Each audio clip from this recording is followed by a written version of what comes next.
And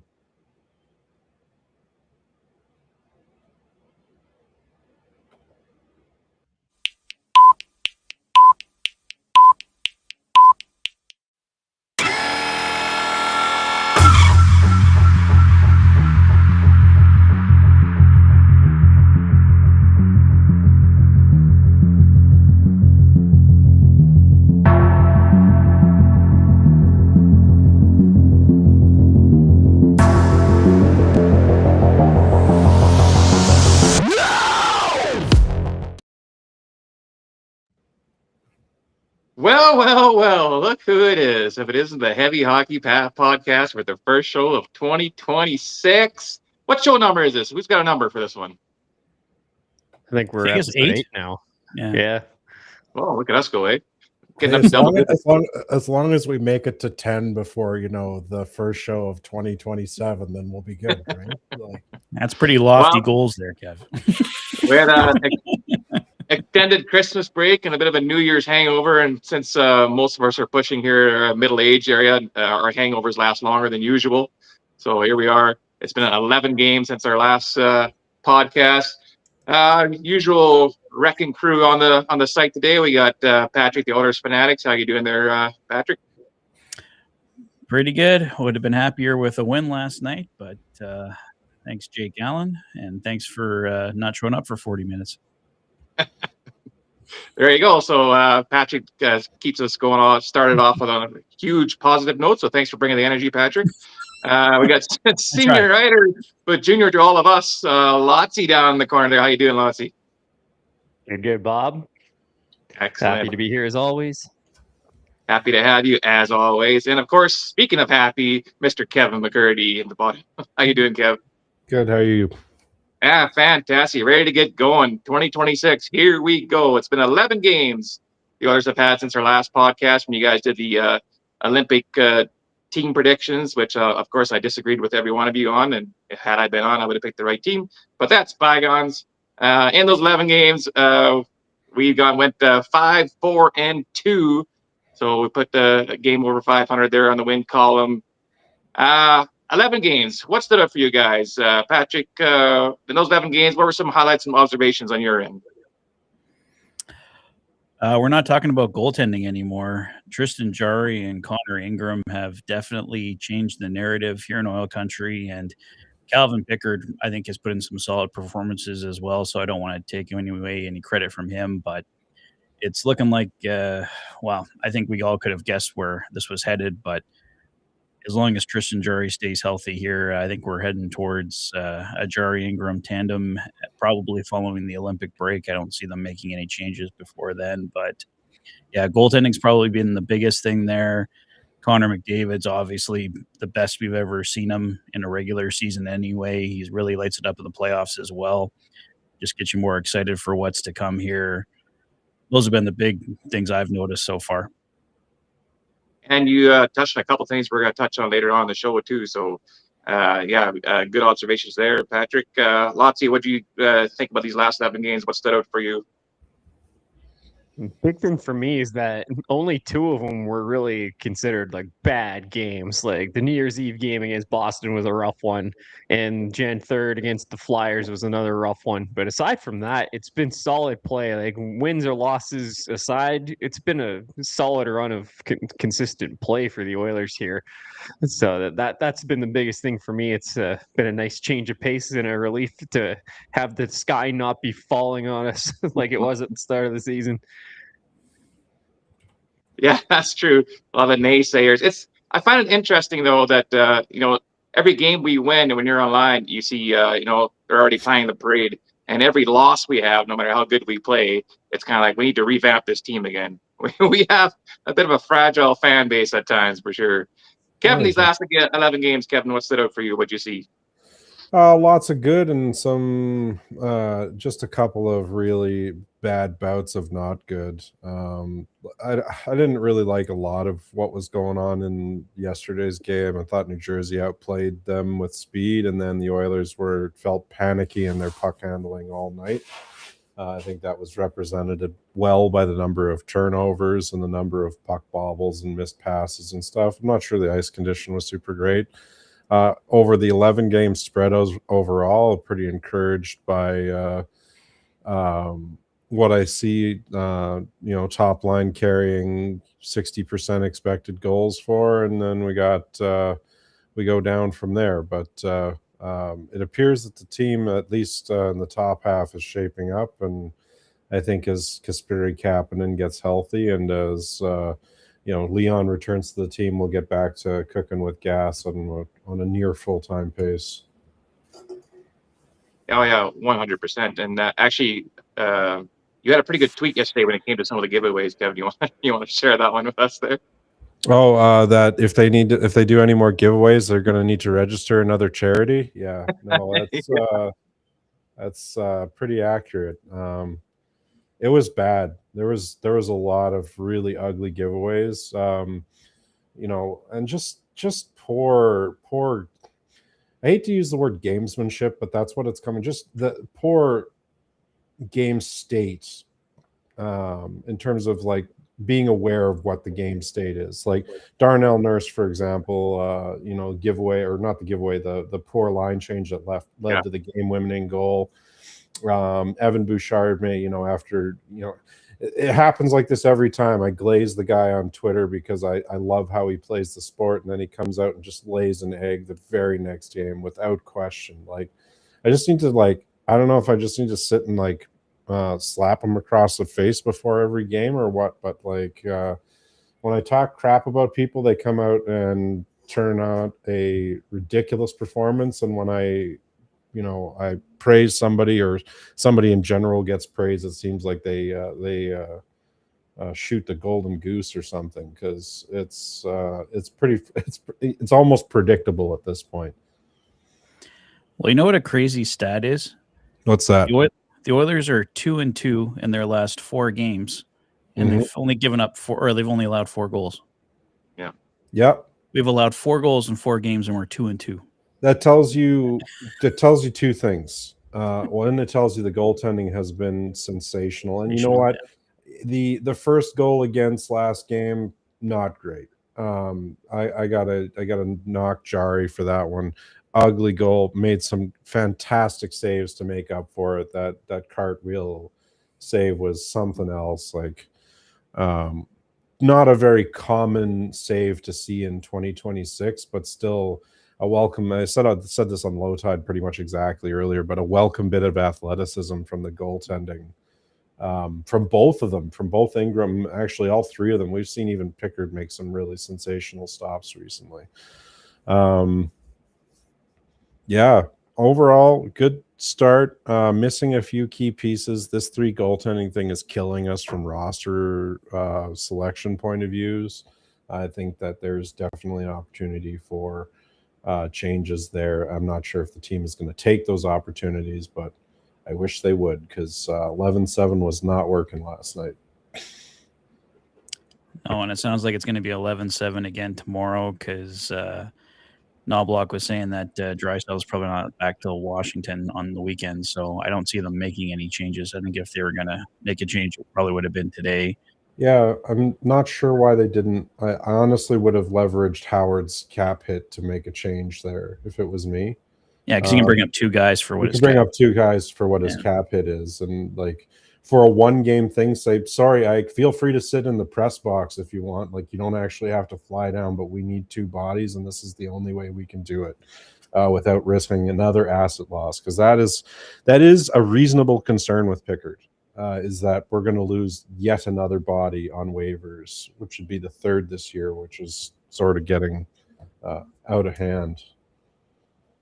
I don't see the 11-7 to be a big issue. I mean, we're kind of used to it. I mean, these guys have done it a few times for stretches before, so I find that tough to use that as an excuse, especially for yesterday's game. It's something we've done before. It has worked for us before. I think what hurt us the most in this case was the fact that we lost Pod Colson for 17 minutes. So yeah, it was really 10-7 is what was the counterpoint I was going to bring up to that, is because I know that that's how the rule is written, but I cannot describe to you how much I dislike the application of the rule in that particular circumstance. because one of you guys was pointing out that there's been like 300 fights in the NHL this year or something like that, and like 15 of them have had instigators called on them. You're telling me that was the most in that top 15 that was deserving of an instigator penalty? Come on. Like, New Jersey, like Kovalevic's gloves had hit the ice before Podkolzin's. Please explain this to me. I know it's not about measuring the gloves. I know it's not about measuring the gloves. I know it's about intent. I understand the finer points of how the rule works. I'm just telling you that I disagree with how it was implemented in this case. That, or they need to be calling an instigator penalty for every fight on the ice. One of the two. Because the standard is not a standard, and it drives me mental. I mean, from my perspective, it was pretty clear that Podkolzin made a snap decision to go immediately after Kovacevic, which, I mean, good on him. Like, I praise him for doing that. That was the right thing to do. I don't care about the penalty. Yeah, it sucks we were shorthanded for that long, but that's been a pet peeve of mine for a while now with the league in general. A guy hits somebody else and it looks a little questionable, even though it might be clean. And just because a guy hits the ice, you drop the gloves and go, right? Like, that one, hands were high in McDavid's face. So I understand Podkolzin stepping in there. But yeah, I don't know. Like, I wasn't so upset by the instigator call because, we all know why Podkolzin was skating over there, right? And it was a snap decision. Like, we knew what he was doing. But he didn't travel from the bench. He didn't travel ridiculous distance. He didn't even have his gloves off. And at the very least, he gets in the guy's face and gives him the old hand wash, right? And you know what? Sure, Kovalevich turned it into a full-on fight, and that's fine. That's his right, but that's not an instigator, or it shouldn't be. Or if it is, again, then set the standard league-wide and apply it consistently. It is my biggest pet peeve about how the sport is officiated. The rules are black and white. Either apply them or remove them, but don't leave this up for interpretation stuff if you can get away with it. Yeah, there's a lot of gray and up for interpretation rules in the NHL. Read the instigator rule, man. If you want a rule that they can literally apply to any sort of interpretation of what they think instigating might be, that's their rule. I think it needs to be redefined. I mean, the instigator rule should be there so that you don't jump guys and sucker punch them, that sort of thing. I mean, Kovacevic knew something was going to come after he hit McDavid. He knew it. So he wasn't going to get jumped. He was ready for it. And having said that, Podkolzin, he instigated the altercation. It wasn't guaranteed that was a fight. Like, he didn't have his gloves off yet either. He was charging towards him. It could have been like a face wash. He could have leveled him, what have you. This is the ref interpreting the fact that Podkolzin is coming to fight him. And, 95% of the time, that's probably the case, but it's not 100. You can't just make that assumption. I got to tell you, though, Pods has increased his fan base stock by about 800% with one move, right? Like, oh, yeah. There was chanting Pods in the building last night after he got kicked out, out at the end of the first period there. So that was fun. All of a sudden, you go look in the rack in the shop for the Podkolzin jerseys is empty, like just a tumbleweed rolling through. Like, what's not to like about this guy? Like, what is not to like? He doesn't. Yeah, sure, he doesn't put 80 points a season in the net or anything like that, but he works like a horse. He's, in some ways, Zach Hyman 2.0 in that he's in the corners, he's in dirty, he makes the right decisions, he helps Draisaitl out immensely. He does the shit that Draisaitl doesn't need to have, doesn't want to do or shouldn't have to do, which is puck retrieval. And he does it extremely well. And in this case, he's defending our captain, which honestly is not something that has happened nearly enough. It doesn't happen often that he gets clocked, but this season I've seen McDavid get hit more than any time before. So send a message, and that's exactly what Podkolzin did. I think this is the first time that someone immediately stepped in. In one of those situations. 100%.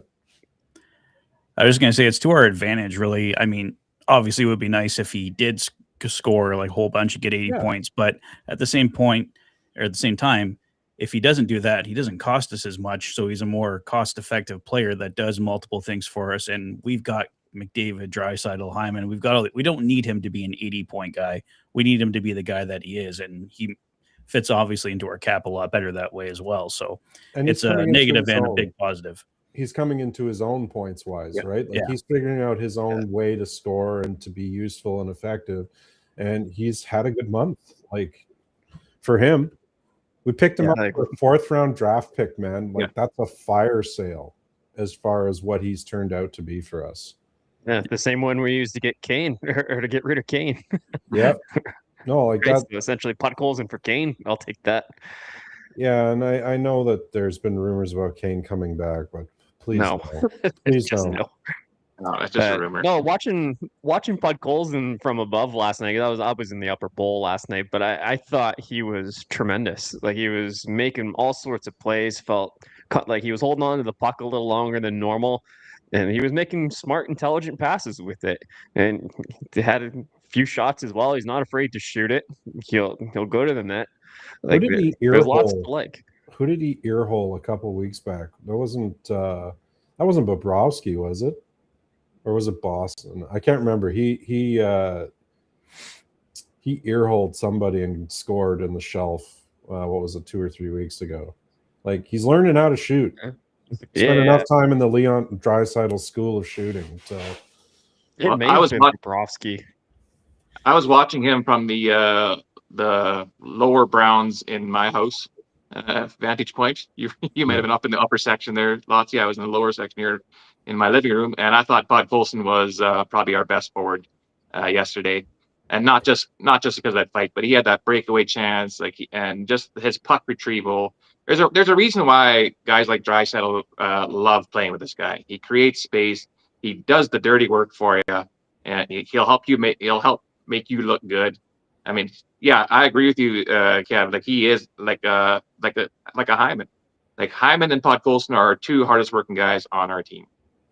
The other guy that I'd like to throw in there, at least recently, and he's hurt right now, is Kasperi Kapanen. He's been fantastic.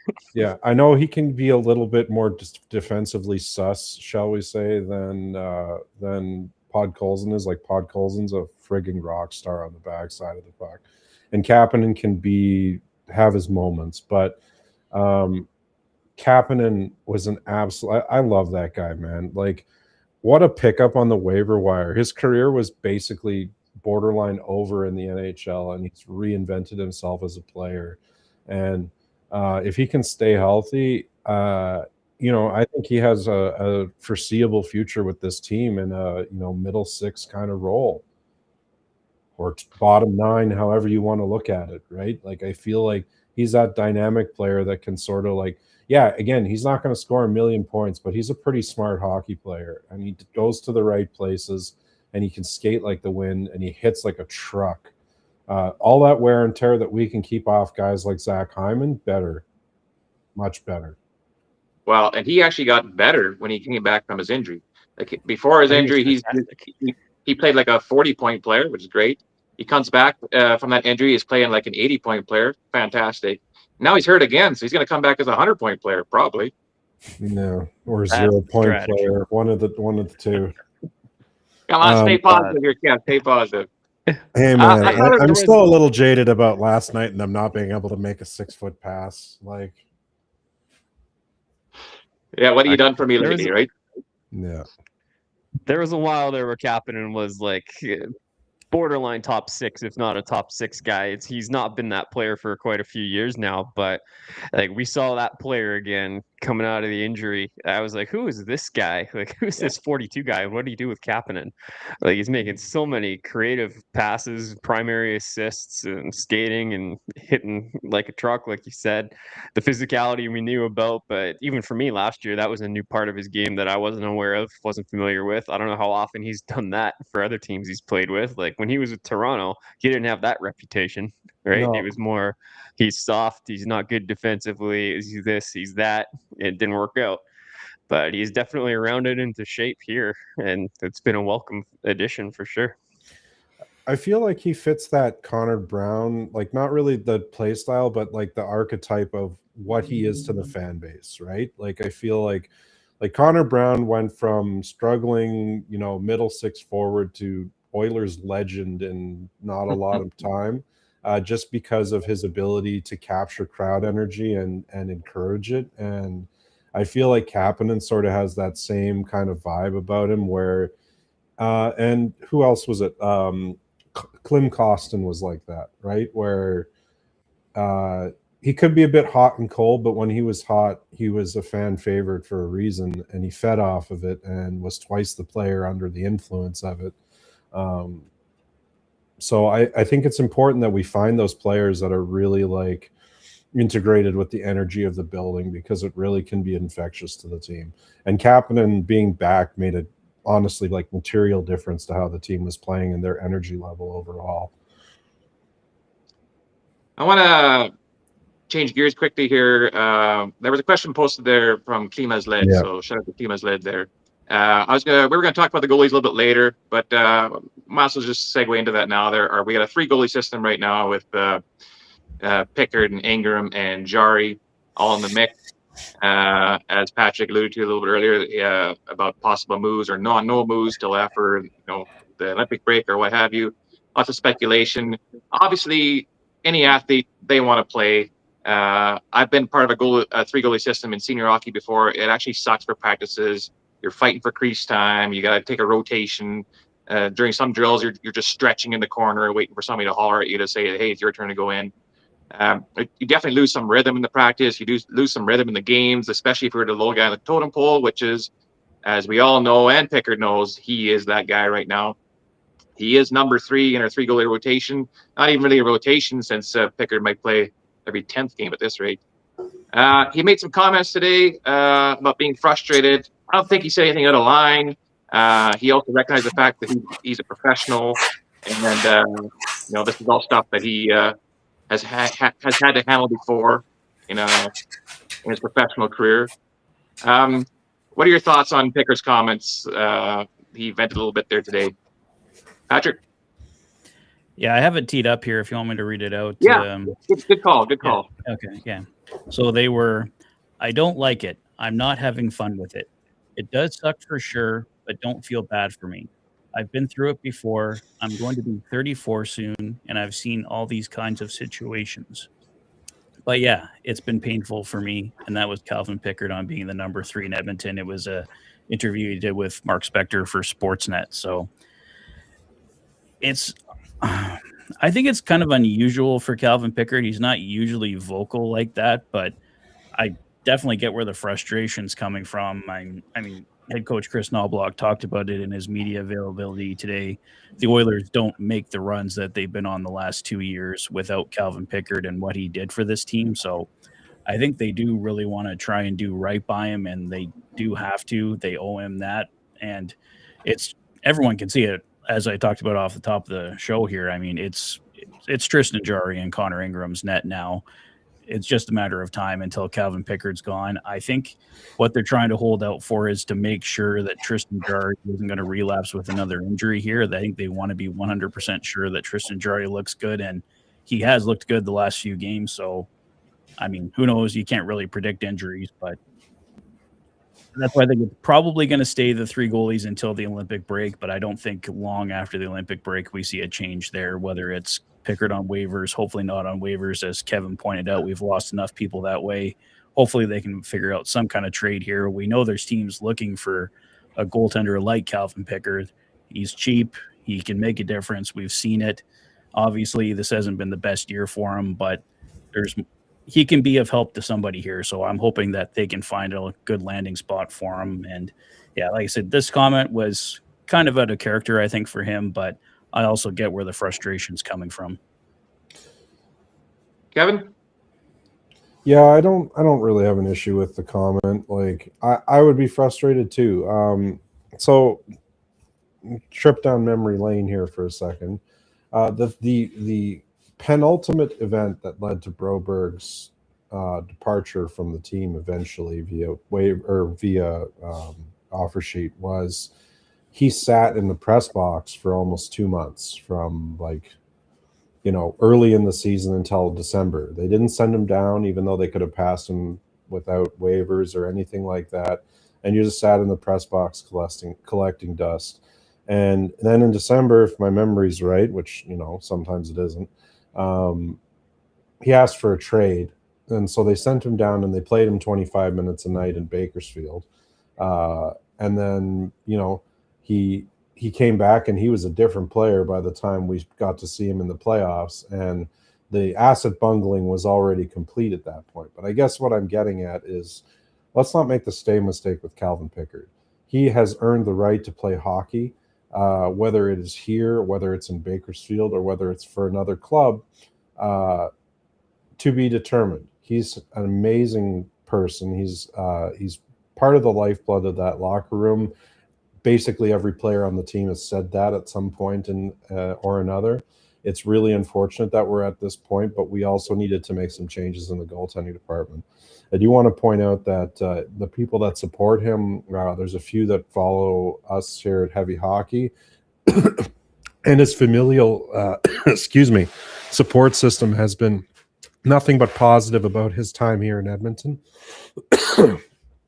Kelly Pickard's been very vocal in support of Calvin, and I wish nothing but the best for those guys. I really hope that we make some decisions soon, for no other reason than he deserves to have clarity in his future.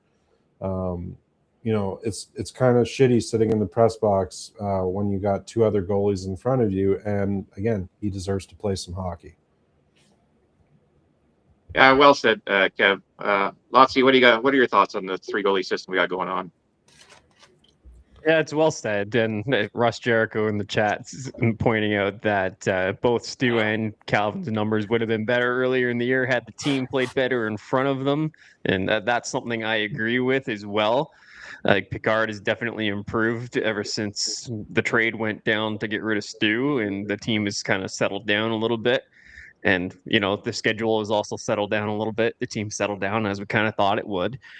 But Calvin was just being honest, right? He should be pissed off about this situation.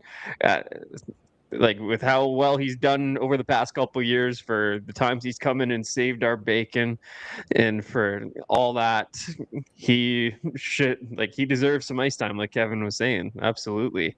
So it sucks that it's gone down the way it's gone down, and he should be pissed off that it's gone down that way. And he does deserve to play hockey. He wants to play, and of course it doesn't sound fun being a number 3 goalie where you're not seeing any ice time. You're not involved in the morning skates.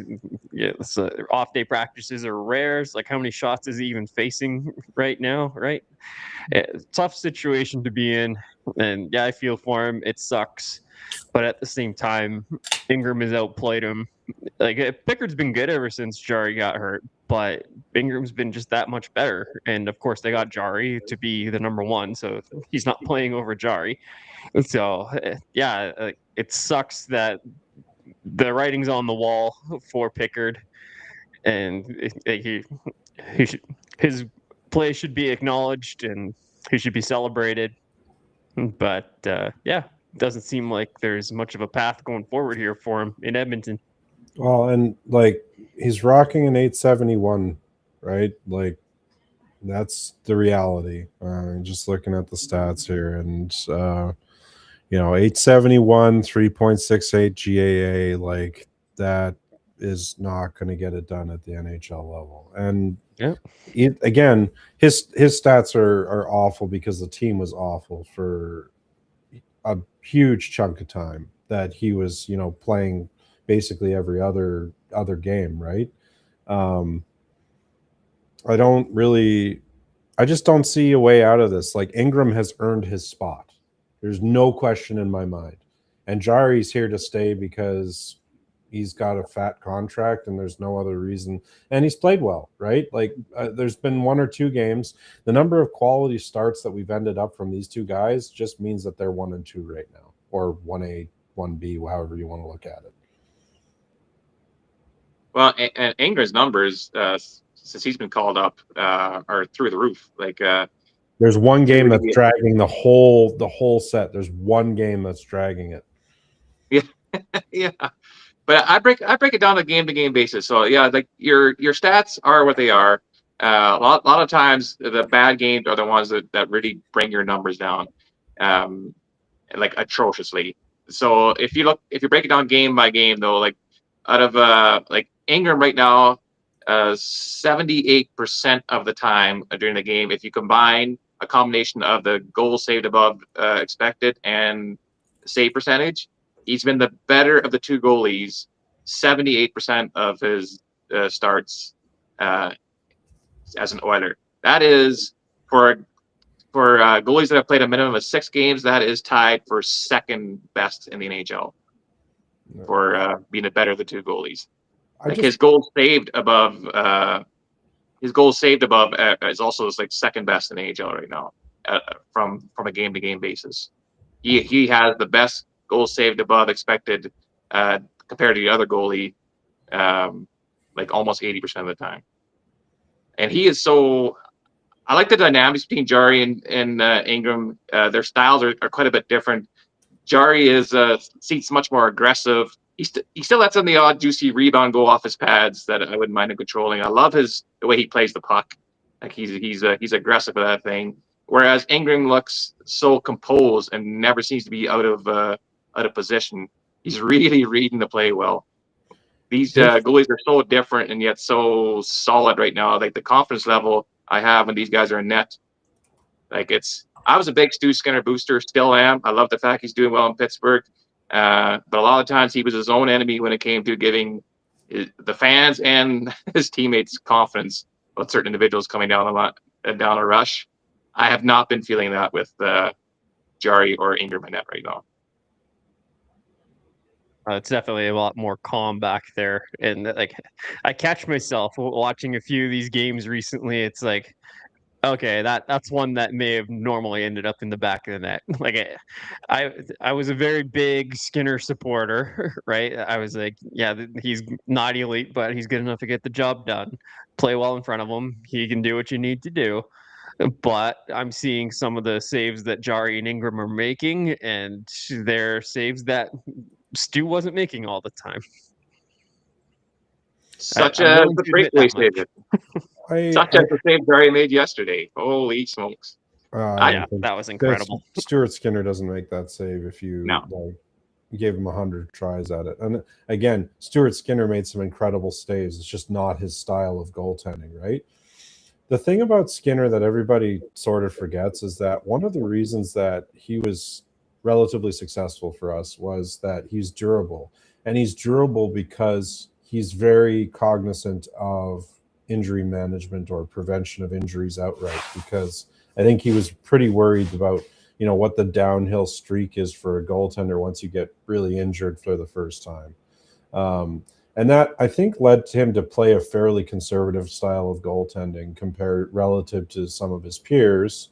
But it meant that he was available to us basically always, except for that concussion. That's the only injury I remember him having that kept him out any duration of time. And that's because Bennett elbowed him in the head. Like, that's pretty damn good for a goalie. But again, I think it was better in this case that both goalies got a fresh start. I think that Skinner was probably based on his comments in Pittsburgh, and I don't want to read too much into it. We've had enough of that around the NHL lately. I would suspect that he was kind of at the end of his rope with his team a little bit, or at least the trust was a little bit broken. As far as like being able to play freely and them knowing, the team knowing that he had their backs if they screwed up.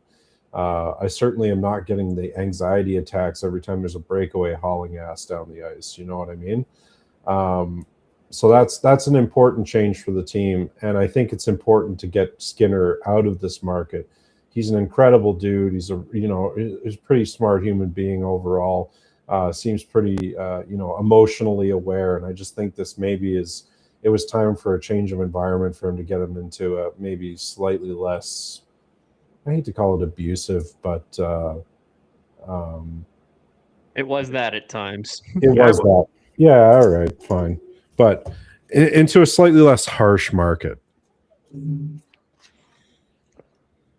Yeah, Yeah, I would agree. They both needed a change of venue, and Stu struggled his first couple of games in Pittsburgh, but he's been pretty lights out uh, ever since. And they got the Stu chance going to Pittsburgh. Yeah, and there's guys quoting Penguins players that are going on record saying he's changed the atmosphere of the dressing room in the short time he's been there already. So, like you say, He's Kev, a he's a super positive dude, quality man. individual. And like some people would call it toxically positive, but I think that's a really important skill for a goalie to have. You got to let that stuff, everything that goes wrong, you got to let it roll off your back. And I know that people were, called some of his comments flippant and whatnot when he was answering positively or in a way that people felt was out of touch. But like, honestly, if you make it to that level, that's kind of how you have to be. That has to be how your inner narrative is. And I think he just shared a little bit more of that than a lot of people would. And for exactly the reason as he found out why. And that's because people are jerks. We were taught this when when I was playing pro. We were given this PR course, and we were taught to speak positive.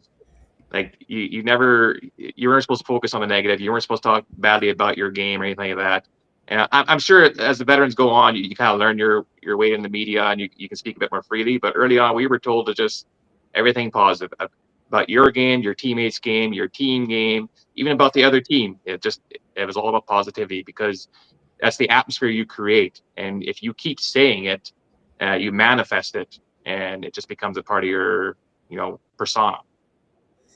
Yeah, and I've cut you off twice already.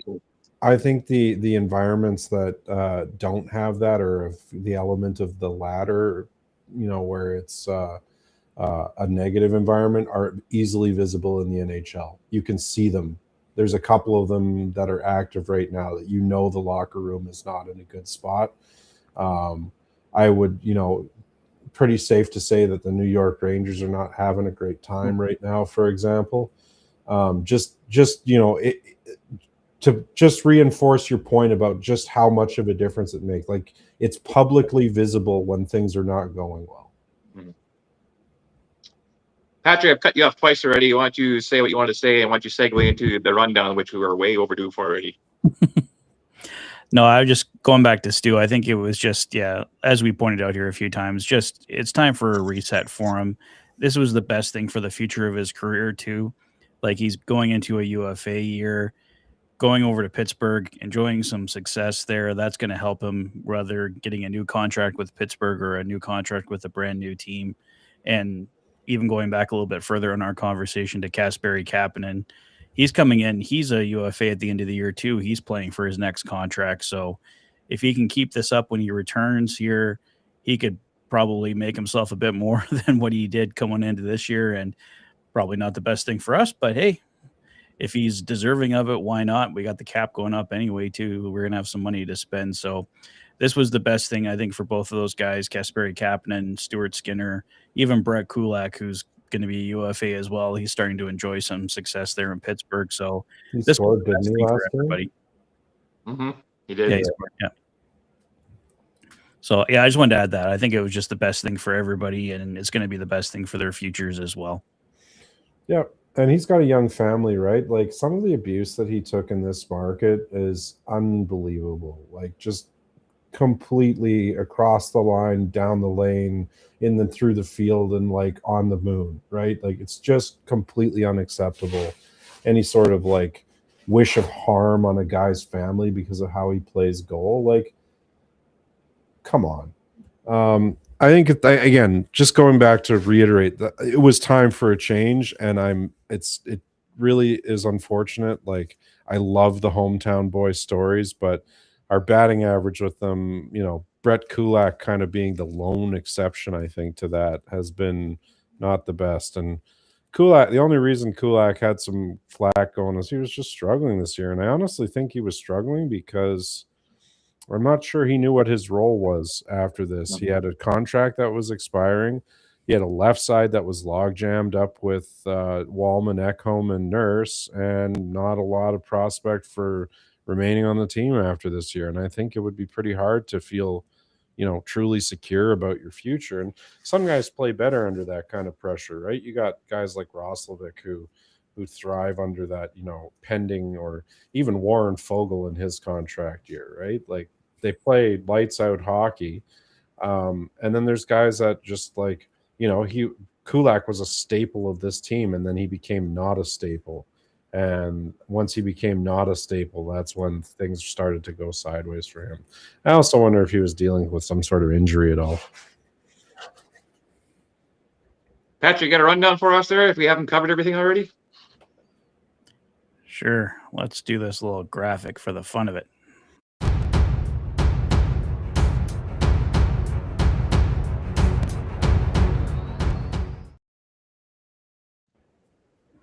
Well, we've already covered a lot of the topics I was going to bring up, but a few other things. Yeah, basically the 3 goalie situation was one of the big ones here, and I think we've all kind of said our piece on that. It's going to be Jarry and Ingram here. I think we owe it to Calvin Pickard to find him a good landing spot. As we've said, I don't want to see him end up on waivers, and he's too good, I think, to be in Bakersfield. So hopefully, following the Olympic break here, we can find a solution there for Calvin Pickard, provided another injury hasn't derailed that whole situation again. We know the Oilers have had their share of issues with that this year. Going into last night, the Oilers had the opportunity for, once again, a 3-game winning streak, and once again did not show up to the full extent needed to get a victory. I mean, with the chances they had in that third period, they actually really should have been able to close that game out. But the Oilers find a way of turning backup goaltenders into Vezina candidates, and Jake Allen was just the latest example of that last night. So that was the big one. Obviously, this past weekend, Ryan Nugent Hopkins hitting 1,000 games. That was an amazing game to be at. The big 5-0 shutout. Connor Ingram just incredible in that game, and just the chants throughout the arena.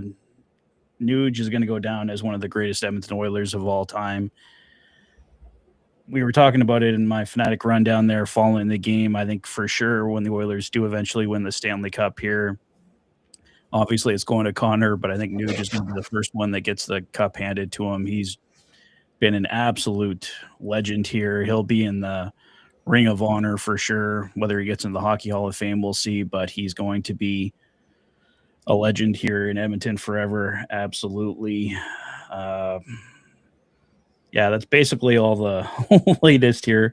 I already covered the Leon Draisaitl, Kasperi Kapanen news. We're expecting Kapanen back early next week. They're playing Anaheim on Monday. I don't know if he'll be ready for that one, but hopefully, and we're expecting Leon Draisaitl back on Saturday. He had to return to Germany, as we know, for personal family matter, and hopefully he can come back and we can get back to the 12-6 formation, as Kevin was alluding to earlier. I don't think this 11-7 is working out too well for us. We had options to get out of it. It's sending Eichauer down for 2 replacements, but the Oilers have continued to keep 11-7 here, and it sounds like it should only have to last for one more game, but we'll see what happens there. And I don't know. That's pretty much all I got here for the rundown, guys. If there's anything else you wanted to add in there. Oh, I want to touch on something right off the bat. You start off, but thanks for the rundown there, Patrick. This whole 3-game winning streak curse that we're under here for the 2025-26 season. I mean, Edmonton Oilers, St. Louis Blues, the only 2 teams that haven't strung together 3 wins in a row yet. The biggest difference is the Oilers are probably a top 10 team in the NHL. The St. Louis Blues are down there just scooping up the bottom of the aquarium. Lotzie, what are you seeing? Why can't we not string 3 wins in a row together? This has been 9 opportunities, and we are 0 for 9 and closing the book to get a 3 in a row. That's just mental, and it's one of those self-fulfilling prophecy things. Like, it wasn't a big thing early on in the year, but now it's 0-7-2, and it's become a thing. So now, of course, it's going to be even harder to get rid of, because that's all you're going to hear about before every time they have an opportunity to win 3 in a row. So yeah, there's nothing more to it than that. It's you're gonna have good games, you're gonna have bad games. It doesn't matter what order they come in, right? But yeah, good teams are gonna rattle off more than 3 in a row, handful of times every season. We haven't done that yet, and I think we're still kind of middle of the pack in the standings, and that seems about right. But if we want to vault up the standings a little bit, got to find a way to get over that mental hurdle and just get it done. You 3 games, 3 wins in a row. I mean, big picture, it shouldn't be as hard as you think it is, especially if you're a Stanley Cup contending team. But here we are. Kevin, what are you seeing? 3 wins in a row. Why is it not happening for us? Is it really just mental at this point? Let me pose a question to you guys instead of answering that directly. And the question is, do you think that maybe it might have something to do with the change in overall age of the team towards it being a much younger team over season? Like, I think that just the amount of experience within the team is quite different than it was last year and the year before that. And you have to wonder if, maybe we're, we kind of get going on a roll and then that discipline slips just a little bit because they maybe just don't have the same level of experience outside of the, top 6 and especially the top 3. Well, the thing is, though, the top 6 and the top guys in D-man, those guys carry 75% of our ice time. So should the bottom 25% of the ice time be that impactful that we can? It is. It can be. It also can be that the top 6 was getting their trap pushed in multiple times for goals against throughout the season at times. Like, I think we can discount a huge portion of the early part of the season as just like lots of bad hockey. And the systems have tightened up and the games are closer and they're playing better overall. But I still wonder if just that we're falling a little bit short. And the other reason too might be that we are running that top line so much that they're probably gassed quite a bit more. And then when you do rely on the other guys and they're not delivering, that's a struggle. The bottom 6 has been kind of a graveyard at times this year, and there really still needs kind of a little bit more of a shakeup unless this Roslovic, Savoy, Howard thing turns out to be a revelation, which so far good things coming, but still not convinced until we see the actual goal column increase a couple more notches. Well, you make a good point about the early part of the season. So we have not won 3 games in a row at any point this season, but we have lost 3 games in a row 3 times this season, but they were all done before November 20th. That's the last time it happened. So that's that first part of the season where we were floundering at best. Why are we not getting 3 wins in a row, Patrick? What's your speculation here? Well, I think the team all season long has struggled with consistency, and it hasn't been goaltending. That's for those last 3 wins for sure, or for those attempt at 3 wins. Like I said, the last 4 games, they've only given up 4 total goals, and somehow they find themselves 2-2.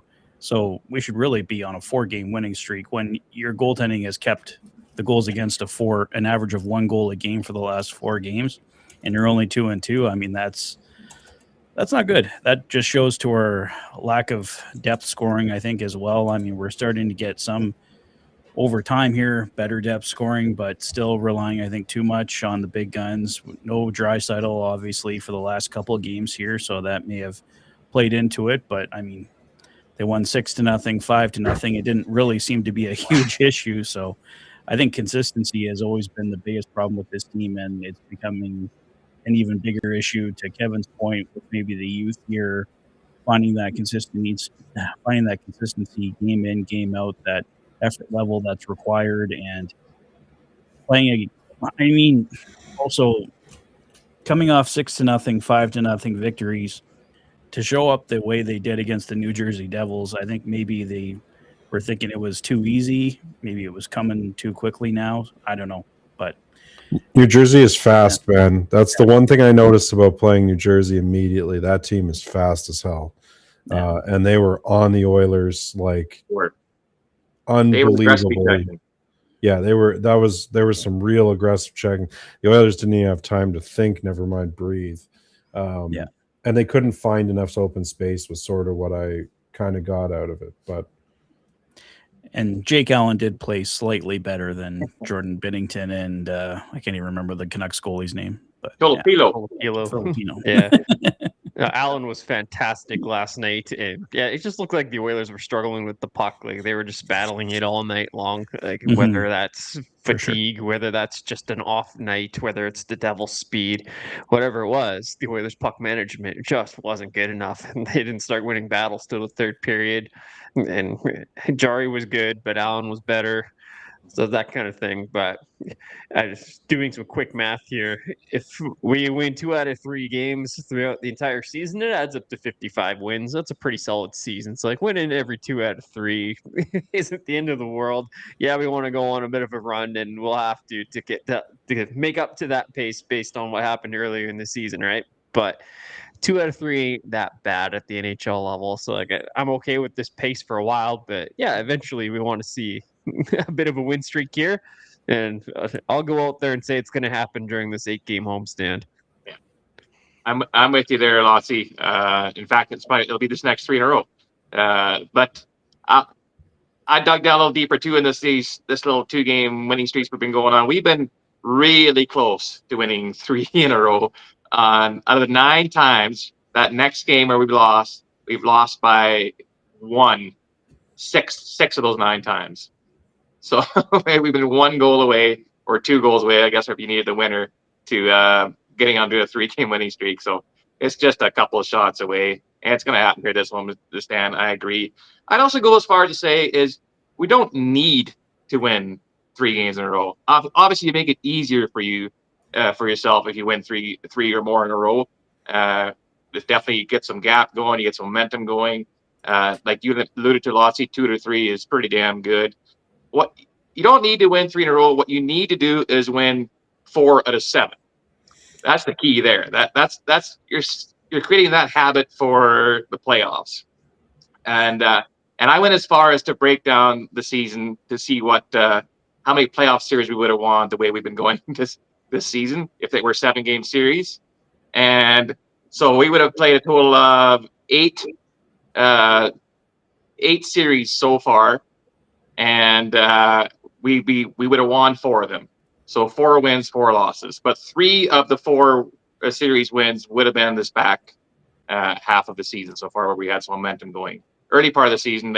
But all of them have gone either 6 or 7 games before a team has won that 4th game in a 7-game series. So just creating that habit, and need to win more of those. Obviously, 3-game plus win series give you a better chance at it, but creating that habit for the playoffs, that should be the focus in the big picture. What do you got going on here?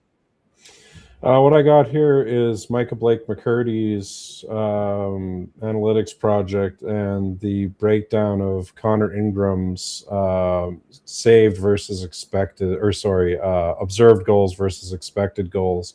And just look at that, observed goals just plummet since he joined Edmonton, right? Like, that's a really good trend. Jari is not quite the same.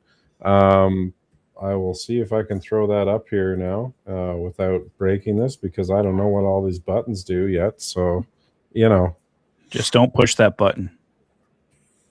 Just be careful which folder I share images from. Here's Jari. Same idea, huge number of expected goals.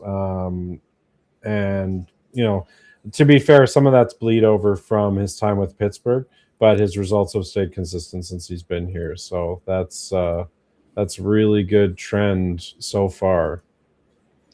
And these are great slides for all those that are listening just for audio.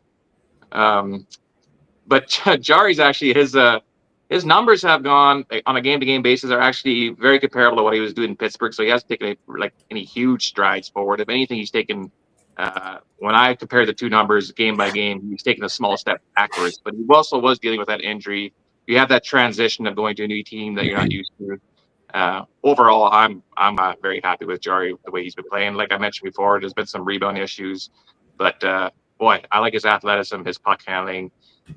The Jari Ingram duo has has the potential to be just really, really solid for us. I mean, Connor Ingram, we're going to have to pay the guy. We can't let this guy go. So, Ryan Nugent-Hopkins, 1,000 games, as you mentioned in your rundown there, Patrick. I mean, he is, at this point, pretty much Mr. Oiler. Only Kevin Lowe has played more games in Oiler uniform, and Ryan Nugent-Hopkins will break that next season, early next season, and he will be the longest, played the most games wearing Oiler uniform at some point next season. 1,000 games. Ryan Lotsberg, out of all the 1,000 games or seasons or whatever, the Ryan Nugent-Hopkins, what have been some highlights for you for Ryan Nugent-Hopkins, the Edmonton Oilers? My goodness. I was trying to think about this while I was writing my piece about him that you can find on heavyhockey.com. But I have a story from the very first time that Oilers fans got an opportunity to lay eyes on him. It was the 2012 World Junior Team Canada Summer Development Camp. And Nugent-Hopkins was one of the invites to that camp. And the camp was at Rexall Place in Edmonton because 2012 World Juniors were Edmonton, Calgary that year. And yeah, that was the first time that we really had a chance to get our eyes on him. I mean, not in a WHL game, right? Like he was Red Deer Rebels, so he would have played there with the or against the Oil Kings at some point. But anyway, I just remember walking down the tunnels of the LRT station and just hearing chants of Nugent Hopkins, right? It just reverberating off the walls in there. Like the vibes were so high and the excitement was so high for this guy. First overall pick, just a magician with the puck on the power play.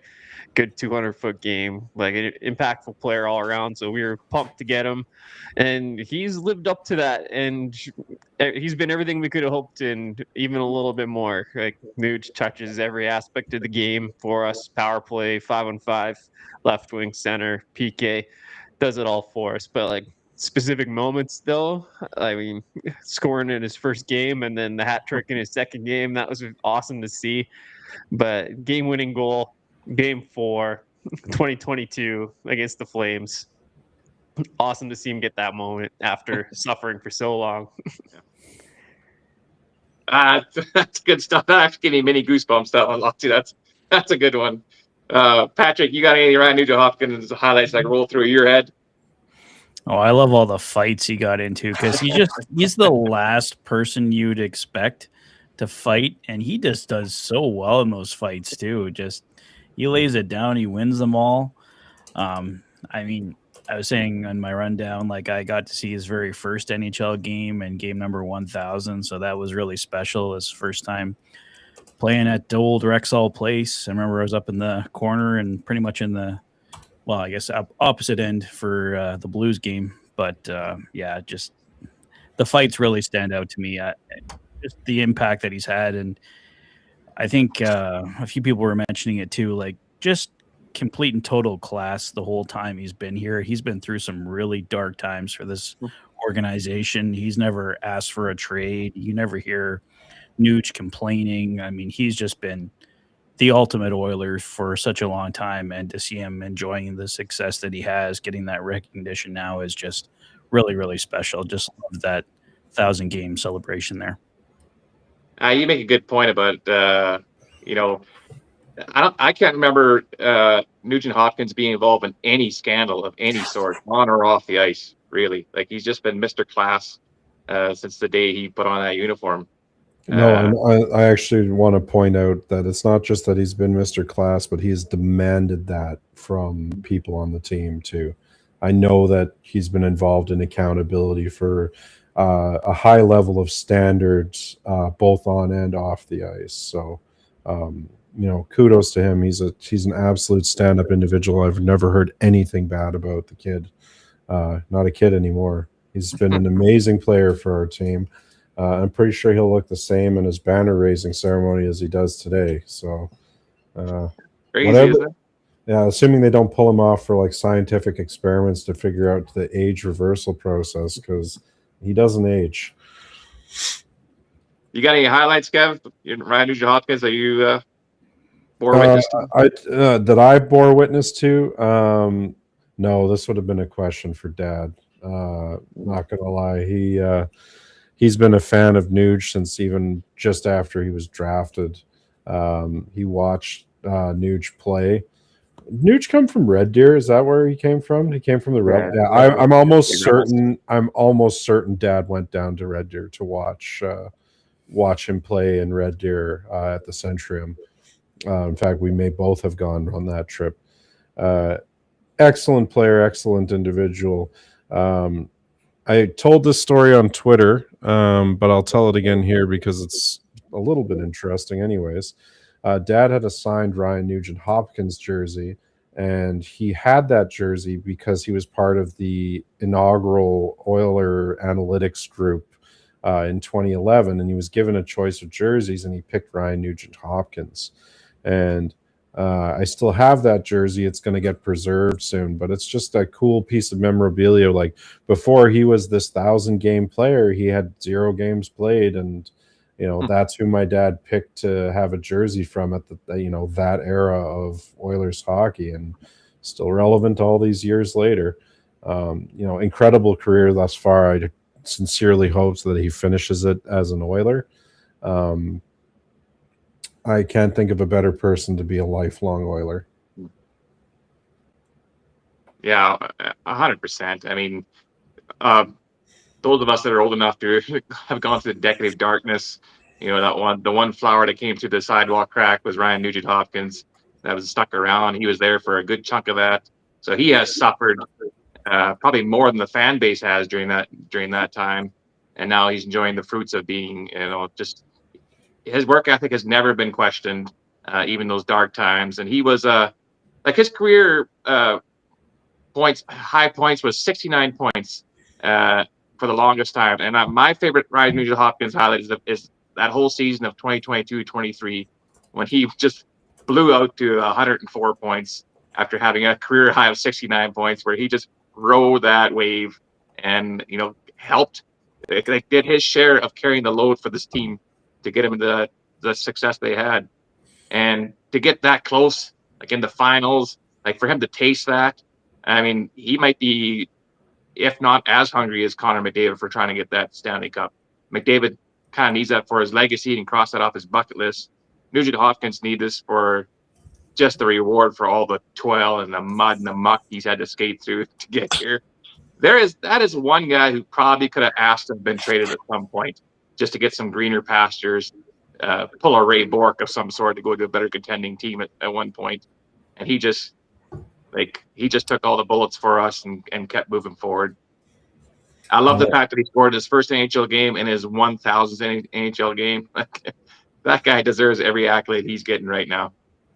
Well, and he's playing sensational hockey, right? Like this is some of the best hockey we've ever seen Nugent Hopkins playing, and he's starting to get into the second half, or more than second half of his career, right? Like he's well into his career, and he's definitely delivering some of the best all-around hockey he's ever played.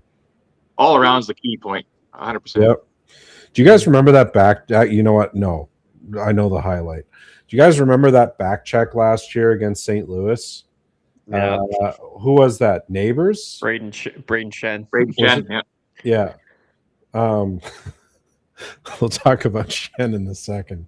But yeah, are you sure it wasn't Neighbors?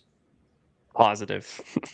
Okay, it was the breakaway, and Nuge came back on him. And yeah, absolutely. Yeah. And Jack's talking about he's free and clear, and nope, Nuge shows up and strikes like a python, and out of nowhere, puck's going back the other direction. The side note about Braden Shen was, hey, Hank, that's enough. The side note about Braden Shen was he tried to hit Bouchard. I think it was earlier in the year or last year. And Bouchard just like sidestepped and he smashed into the boards into a crumple. And you just see Bouchard do his little shuffle step away and look over his shoulder behind him and like kind of giggle and move on. And it's one of those funny plays that sticks with you. Like Bouchard's a bit of a chirper. If you've heard any of his on ice mic stuff, he's not afraid to talk shit. And I'm certain if there was a mic for that, there would have been a hilarious comment coming from him as he left the corner. But yeah, totally useless side note there. Even more useless side note is I've played poker with the Shen brothers once in Saskatchewan, but that's whatever. Oh yeah, how'd that go? Well, back then, Braden wasn't in the NHL yet. I ran into Luke was playing at a poker table in Regina in the casino there, and we just kind of hit it off a little bit. And then they were playing a home game back at the Shen house, and they invited me back there, and that's where Braden played with us too. And he was like 17 years old. Whatever. I took some money, nothing too serious. I don't think Luke. He was still a Maple Leaf at that point, so. Connor McDavid, point scoring streak, 20 games. That's the longest streak any Oiler has had since 1985-86 season, which of course Wayne Gretzky, 46 points in 20 games. It's the 27th longest point scoring streak in the history of the NHL. Connor McDavid now, was he year 10, year 9? Is this the best Connor McDavid we have seen? Dash? Did you get that at all? Well, hello. I've been listening for like 40 minutes here. I thought Patrick might have fallen asleep with his eyes open, Mr. Producer. Just kidding. You showed up and then disappeared like 4 times. Yeah, I tried adding you twice, and then you kept leaving again. I will not. It's at fault now, Dash. Statement. All right. I don't like all these fingers being pointed at me. Why am I the heel all the time? All right. I don't know why are they here. Nuge first. I have to. I'm sorry, but yeah, like what a king, right? Like whoever would have thought like that skinny little guy drafted first overall was going to be the first ever Oiler to wear a jersey 1,000 games, right? Nobody in the history of the league has put a jersey on 1,000 times for the Edmonton Oilers. Ryan Nugent-Hopkins has. That's pretty cool. The fact that none of the 4 of you brought up his fighting prowess is embarrassing. No, they did. They did. He did. Oh, maybe I missed that when I was being kicked off by Patrick then. But yeah, like what is he, 5-0 and, you know, beating up Hall and guys twice his size. You know, whatever. Yeah. Good for you, Nuge, or Luge, or whatever Patrick calls him. That was quite an effort to have the goal that he did on his 1,000th game as well. So I can't remember what your question was when I first came on. I just answered a different one instead. Oh, Connor McDavid playing his best hockey. He's as fast as he's ever been. Listen, Kevin, I don't need to explain myself to you right now. You do not. Yeah, Connor's as good as it gets. Yeah, this is peak 97. I think like it's a combination of knowing his spots even better than he ever has. You guys know I wrote an article. He's reaching speeds that he never has before. He's doing it at a higher rate than nobody else ever has in the history of the league. Right when I wrote that article, he started scoring goals all of a sudden. So like perhaps Kevin was talking about every time he writes about somebody, there's a bump. Well, let me tell you, Kevin, you haven't been around here long, but there's this thing called the heavy hockey bump. Okay. Yeah. So after I told Connor to score all those goals, it was pretty clear that he figured out his puck handling at that speed. No, I don't know. I'm talking out of my ass. He's absolutely playing his best hockey. Like the experience is there. It's kicking in. You can see he's making his decisions are better. He's not deferring as much. He's just leading a team. He's leading a team as much. He's still doing it. But there was still an inexplicable dish to Hyman in last night's game that I'm not quite over. And you know what? The dude plays the game better than anybody on the planet. I don't think there's much doubt about that. That pass that he made to Pod Coles in the previous game is one of the most insane things I've ever seen. Just like in terms of personal effort. So I guess I can't judge him too hard. He probably knows how to do it better than I do. No doubt he knows how to do it better than that. I just sometimes a little less east-west and a little bit more shooty. Do you know what I mean? Yeah. Oh, we're talking about a guy who scored over 60 goals one season, and now they're speculating he may be playing the best hockey of his career right now this season. Yeah. Lotzie, what are your thoughts? Is this the best you've ever seen Connor McDavid? I mean, I'm pretty sure Connor said so himself in an interview during that streak, right? Like, What does he know? if that's his own assessment, then who am I to judge? Who am I to counter that? But no, like, I'm not surprised by anything Connor does anymore, and like it was only a matter of time until he went on a streak, kind of like that.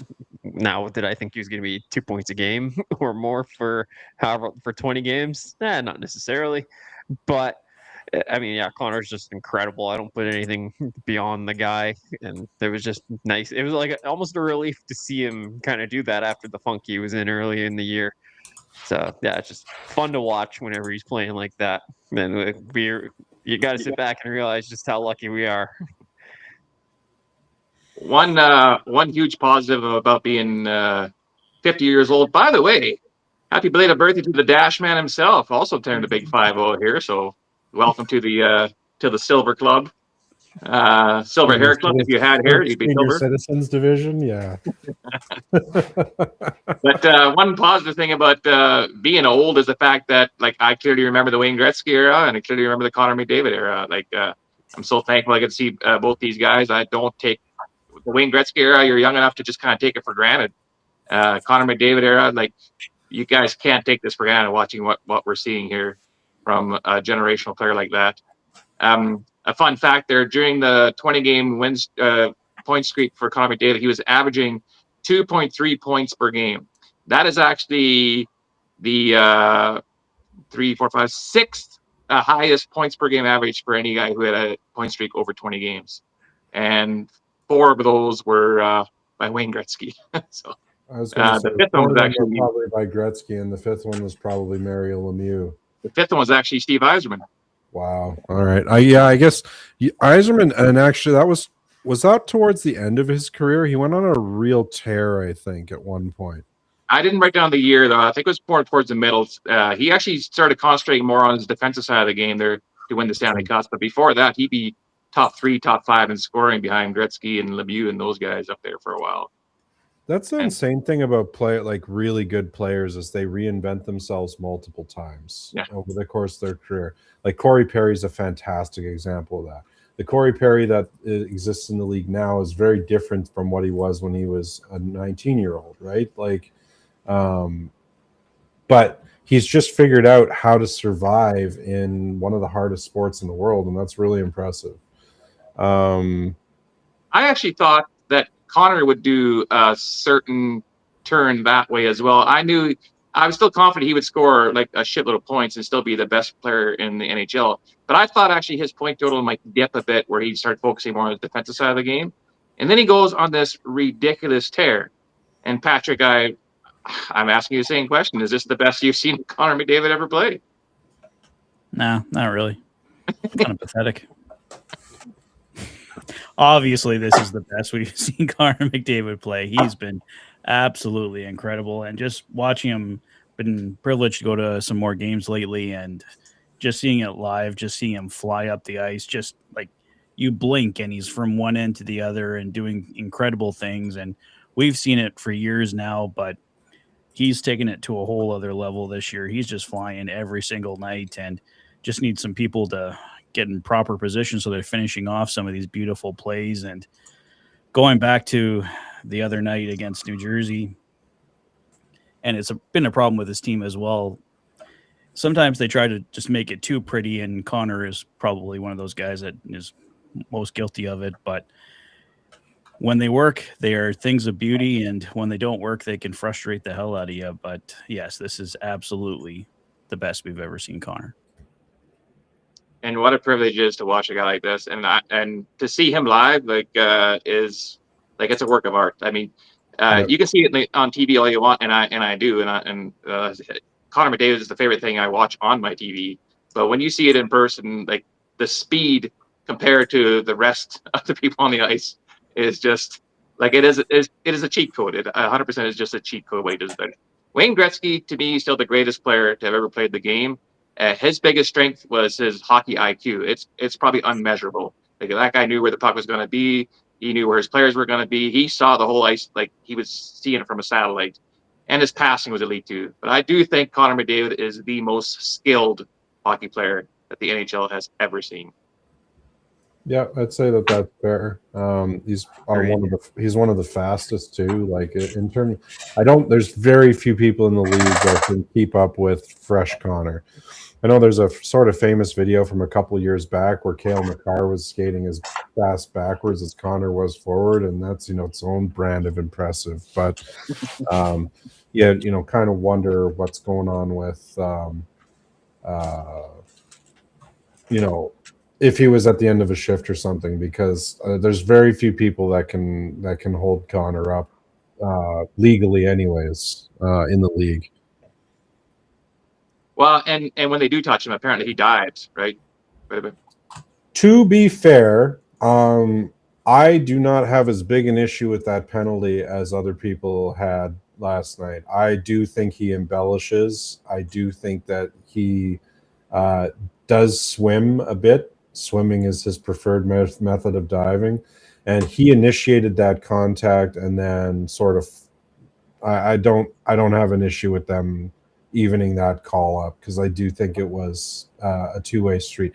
That said, there was some terrible officiating last night.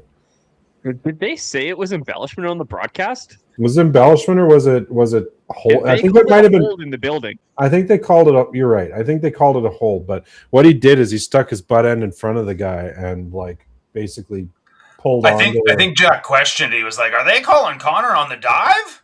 Yeah, well.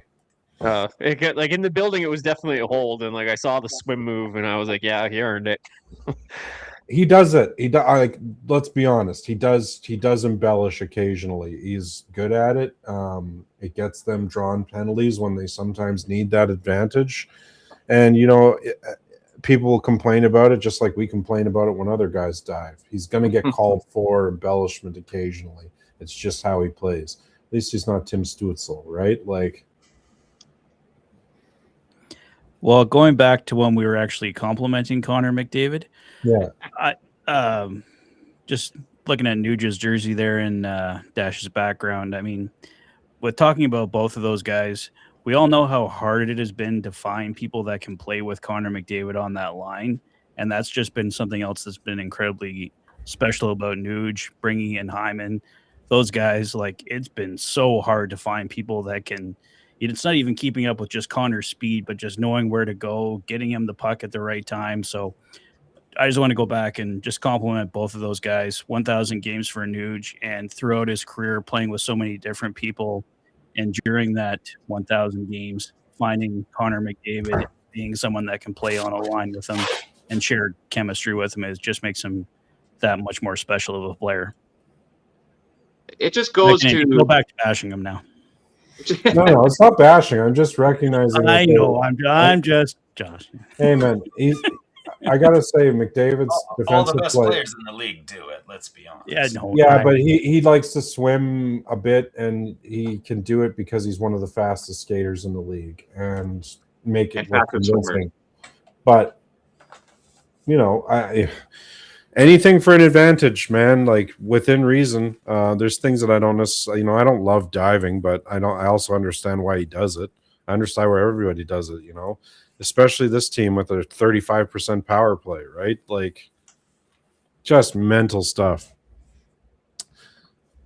So we're around the 50 game mark of the season, and making this drive for the playoffs and getting ready for that second season here right around the corner. It's going to sneak up on us.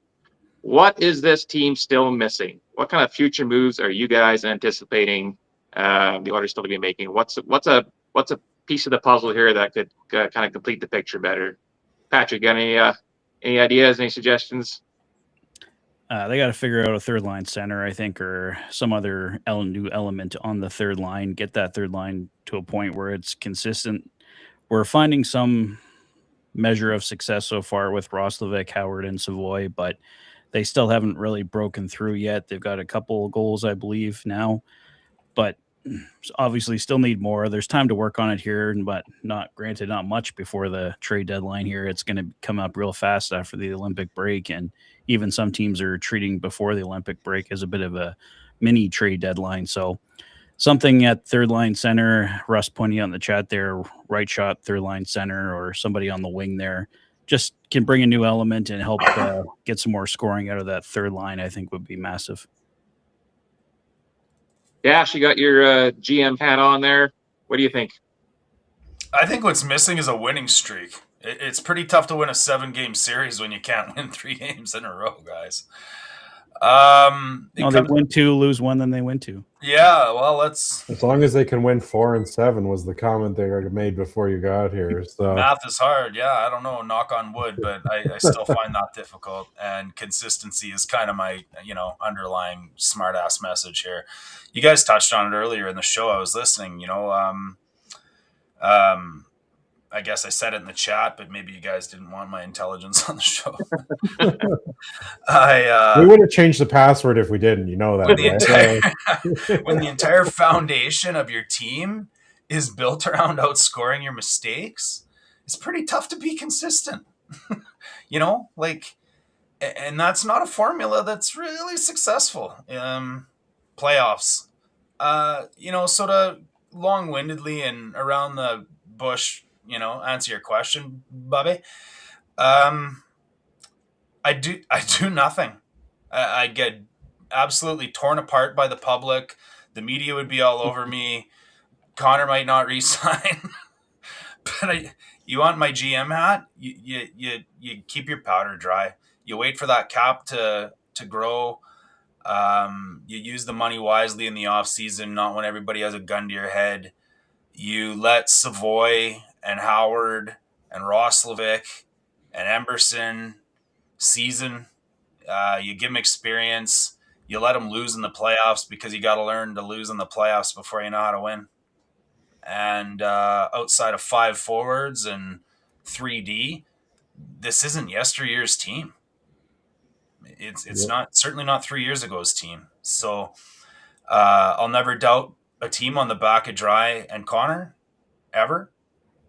So yeah, but maybe, just temper the expectations. Yeah. Yeah. What do you think, Kevin? Any changes coming? What's missing on this team so far? This bottom 6 still needs help, man. And I know I sort of agree with Dash that maybe don't empty the cupboards this year. Even though the pressure will be massively on to empty the cupboards. You get absolutely crapped on. But I think that this team needs a third line center, or they need to tell Nuge that he is the third line center going forward, and then they need to go find a winger. One of those two things needs to happen.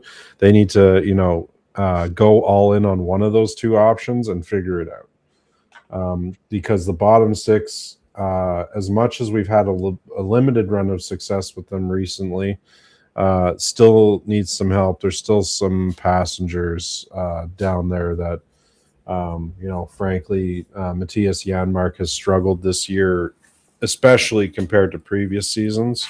And, I get that he is not an elite goal scorer, but he does a lot of things right in his game. And there's a reason that the coach keeps him around and the GM keeps him around. And the reason is consistency for the most part. But this year, that consistency at times has slipped just a little bit. I don't know what they do when Adam Henrique comes back, because frankly, I don't know where he fits on this roster with the style of play the Oilers are currently playing. I don't. He fits in a planter in the corner and you water him twice a week. If he was any slower, honestly. But there's still stuff that he does right in his game, but he's not Adam Henrique of 10 years ago, right? Like, he's just not. 10 years ago, Henrique was slow. Well, and he's a smart player, right? Yep. And he brings a lot of grit, and he brings a lot of things that this team does need, but speed is not one of them. And this is a team that plays pretty high octane hockey, all things considered. And that's where the sport is at right now, right? Like quick strike. You've got to be fast on your feet. Like unless you're a bloody turtle like Corey Perry, who somehow still knows how to always be in the right place, even though he's slower than molasses in January. Hockey IQ. It's all hockey IQ. And you can be slow if you know where to be. Well, and if you still have that shot, Perry can score. He scored 50. He won a Richard. Yep. Rico never did that, No, and like I said, top line dude, right? Like as far as like off ice and like team, as far as I've heard, like excellent dude to be around, but the contract is something that we don't really need right now. And especially when you have money tied up in guys like Mangiapane, who are, basically trade bait at this point, and that's well known through the league. What do? You got to find money somewhere. Who else? Everybody else has no movement clauses, and these guys have no movement clauses too. So I will say this about Adam Henrique, though. Like, he doesn't make a lot of mistakes. That's for sure. Like, he doesn't give me the heebie-jeebies when he's out there.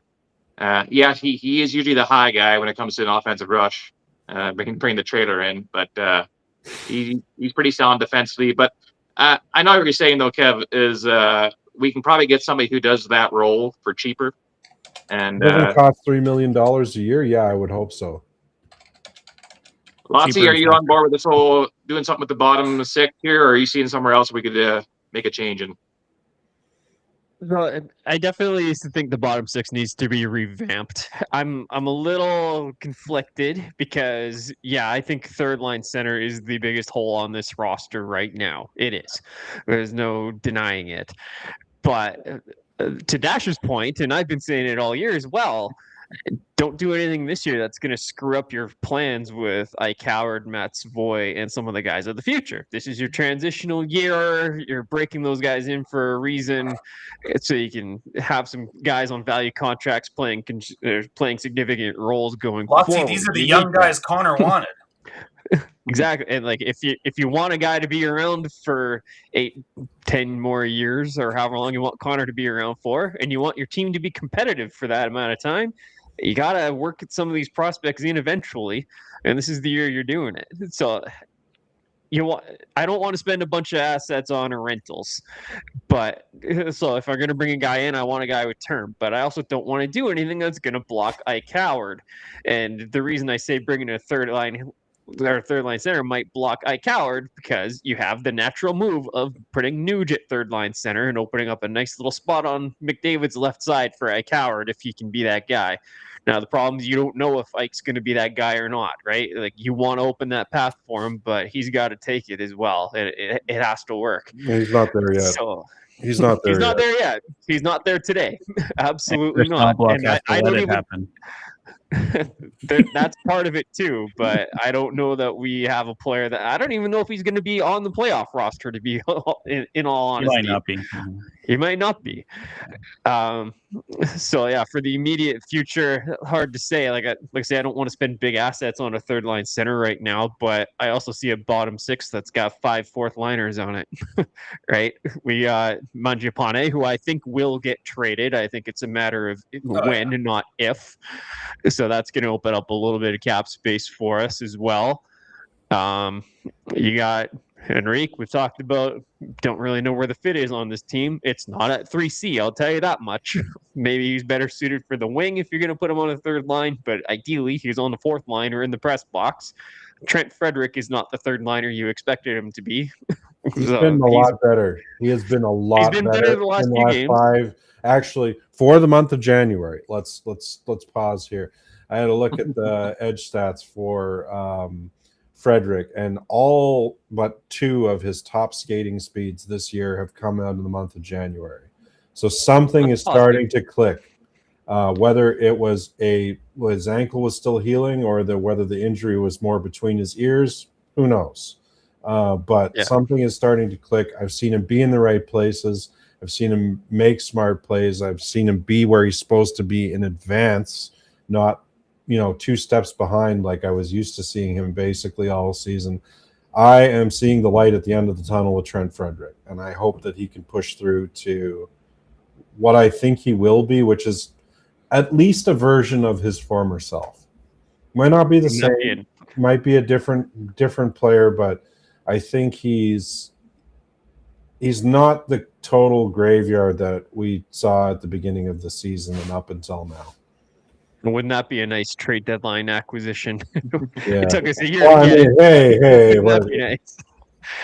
Just like So you Evander got Kane was a trade line acquisition when he returned to the lineup after being on Elter all year. yeah, Or Connor Brown that first year. Yeah, dude, I gotta say that first Connor Brown goal is still one of the most magical things I've ever seen. Like Kane sort of put him on his shoulders for that. And, we can talk a lot of shit about Kane and the things that he isn't, but one thing he would do is he would fight for his teammates, and he would put his teammates sometimes in positions to succeed. I mean, quite literally, I think Kane said, "We're going to score you a goal today," and that's what they did, right? That was all about setting Brown up. There was no other play. And then just watching that standing ovation for like 5 friggin' minutes for a guy scoring 1 goal in the NHL. Just one of the coolest experiences I remember. What do you guys think Connor Brown said to Connor McDavid as they're going into the box there? I don't know, some chirp because he's a smart ass. And McDavid didn't say a word. He sat down and basically looked like someone just stole his fruit roll up from his lunch. Like he was. When does McDavid chirp lots? Really? Like it doesn't seem like. I think he's that kind of. Yeah, I don't think he's that. I don't think that's his game. Yeah.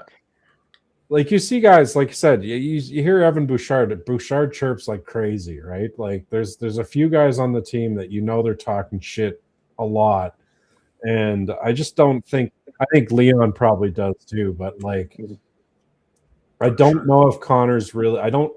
They either don't publish it and I don't really ever hear it in the on ice mics. The only thing that I ever hear from him is like game related stuff, or like when he was encouraging Savoy earlier to go with it and stuff like that. Like that's the kind of stuff I hear out of Connor. McDavid's chirp is walking through 5 Leafs and having Morgan Riley land face first into the boards. his skates do the chirping. Yeah.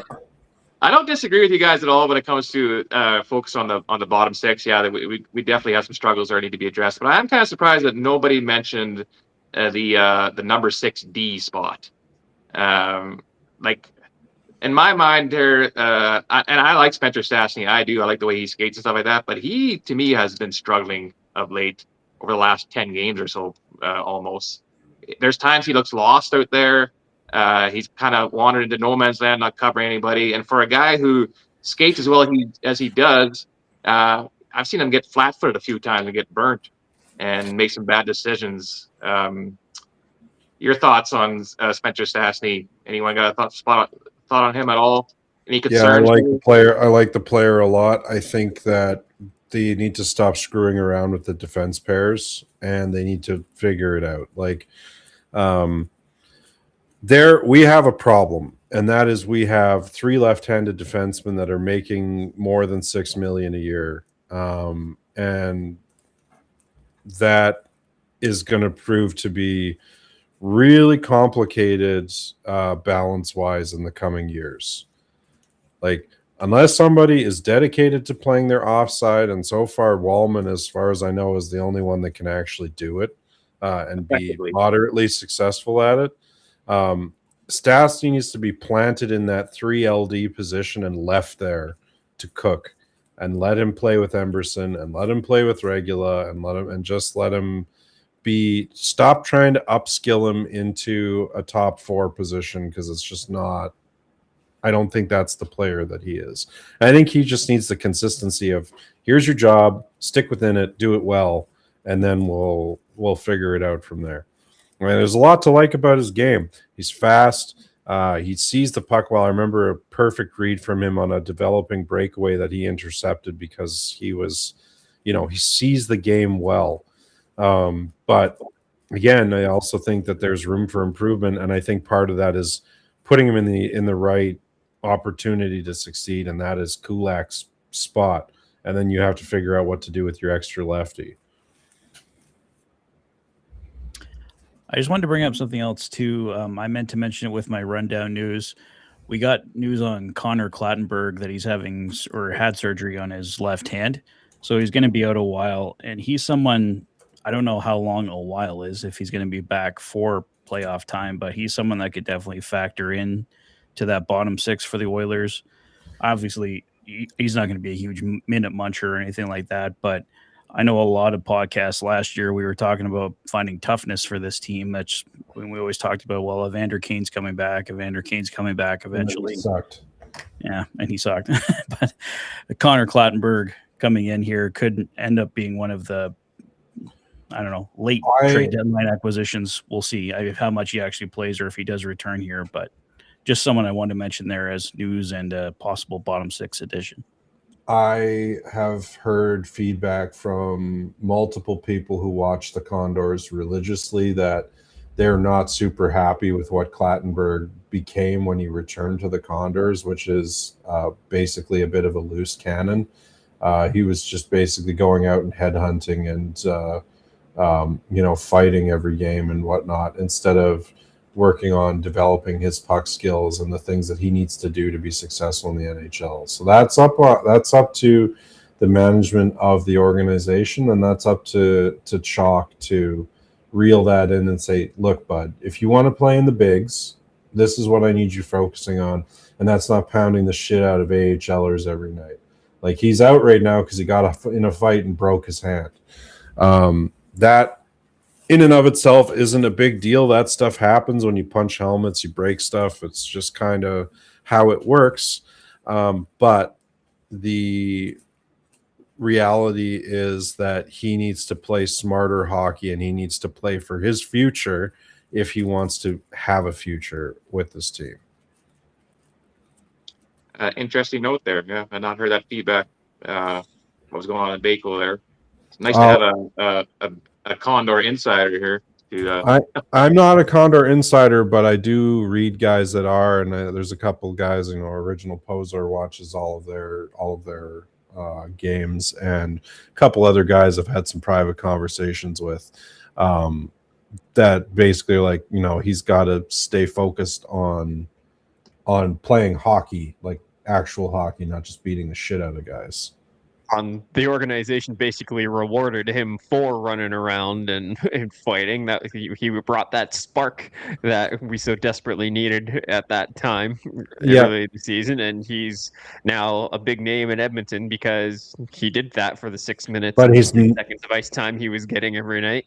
But he's not going to get that opportunity again if he continues to play like he is in Bakersfield. Yeah, so like I like the kid. I said he was a couple years away, somewhat recent before the call up. Even I know it was just like a pat on the back, or maybe it was a statement for some of the guys on the big team. We need more guys playing like this kid now. Whether that was a mistake or not, I don't know. I personally think it was. I don't think that was the right player to call up.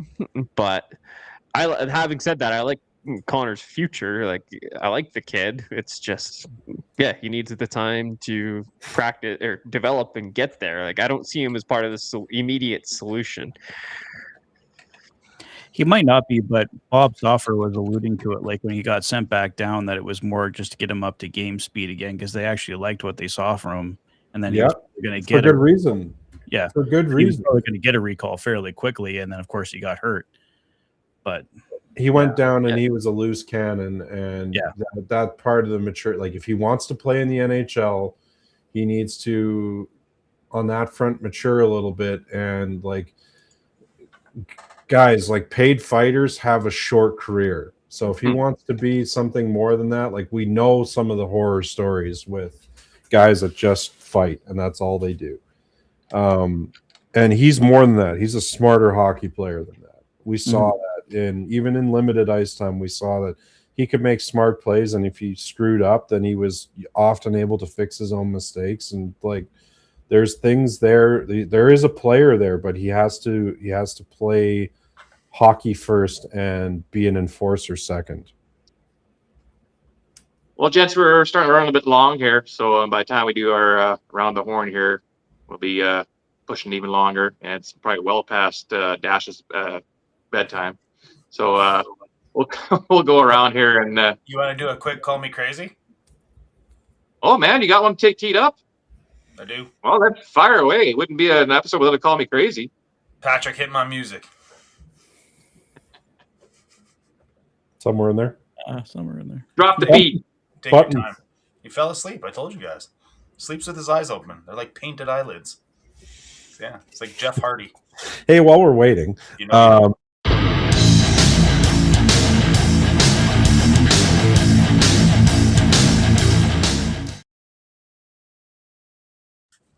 Oh, sorry to interrupt, Kevin, but I have a segment to do. except for I think we played it this week on Heavy Hockey. The wrong one. I was going to say, All right, you That's better roundup than New Year. beauties. does he Call have me one? crazy. Oh, there Who we do go. I start Hang on. with? What? Hang on. I got it. Yeah, I mean, we're calling you crazy a lot tonight. Yeah, I mean, we're calling you crazy a lot tonight.